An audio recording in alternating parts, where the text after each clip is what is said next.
jant ngërëm ñeel na leen yéen ñi safoo site internet bi di info actu buzz tv li gën a fës ci bopp xabaar yi nag dañ koy doore kàddu yi nga xamante ne kii di Ousmane Sonko daal dina koy yëkkati rek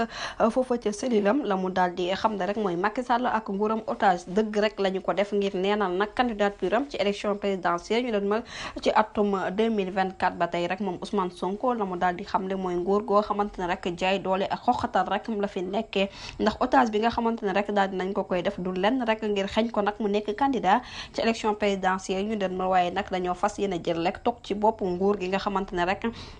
dañ ko war a joxe ba tey rek moom Ousmane Sonko la mu daal di xam ne foofu mu nekk nag ma ngay sàkku ñu daal di koy bàyyi ci nu mu gën a gaawee bàyyi képp koo xamante ne rek ab détenu politique nga ndax nag tëj bi yàgg na métital bi yàgg na ba tey rek moom Ousmane Sonko la mu daal di xam mooy ni ki tey ji jeunesse baa ngi commencé di jël nag gaal yi di def barça barsaq kii di état bu Sénégal nag moom moo ci complice ndax nag lu jig njaag rek moom moo ci njaag ndax xalaatul benn yoon jeunesse am bi nga xamante ne rek ñu ngi dem ci gaal yi di dee waaye dara waralu ko rek lu dul nag dafa xam ne rek bés bu ñu ko bàyyee mu nekk candidat ñii di jeunesse bi nag dinañ defanteeg moom ba mu saf sàpp ci biir bureau de vote yi ba tey rek moom Ousmane Sonko la mu daal di yëkkati rek moo di ne nag képp koo xam ne rek Sénégal yi nga semaine bi ju nekk rawatina nag nit ki suba nag nañ xam ne nekkul avenir Sonko waaye ki nga xamante ne nag moom mooy avenir u panafricain avenir u sénégalais yépp nag lañ war a xeexal ba tey rek moom Ousmane Sonko nee na nag pour souveraineté nationale dellu siwaat ci biir réew mi faw rek ñu daal di takkaay ba dëgg rek fexe nag am justice boo xam ne rek justice buy tëddee ñaaxaat na la waaye lépp rek xeex moo koy daal di matal ndax nag dictature bi nga xamante ne rek moom la Macky Sall nag nar a ñëw imposé ko suñu kaw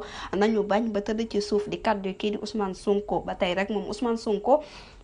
la mu daal di yëkkati nag ma ngay woo bu baax képp koo xamante ne rek jeunesse nga te kii di Macky Sall ak nguuram daal di lay sacrifier ak ñi nga xamante ne rek daal di nañu ñàkk seen bakkan nag ci mbëkk mi waaye nag ñi nga xamante ne rek dañ leen tëj boo xamante ne rek tëj bu jaaru yoon la ma ngay sàkku nag ci képp koo xamante ne rek pour pare nga nag am njaboot goo xamante ne rek njaboot gu nekk ci yoon lay doon njaboot goo xamante ne rek dinañu ko tàggat soutenir ko ba mu yegg fu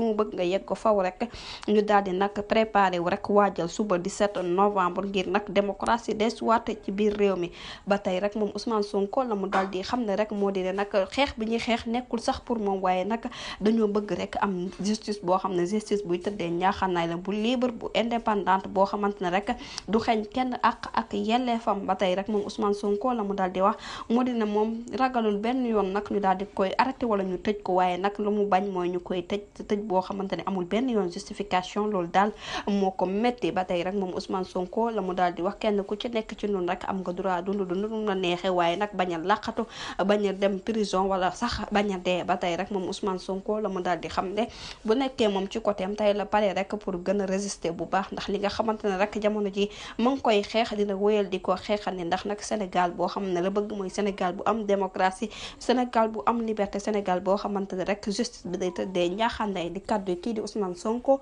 mi ngi ko xam ne ni ki tey foofa ca cellule bi nga xam ne rek fa la daal di nekk jërë ngeen jëf ci teewlu bi bu leen fàttee abonné bës cloche de notification ngir am ay yeneen info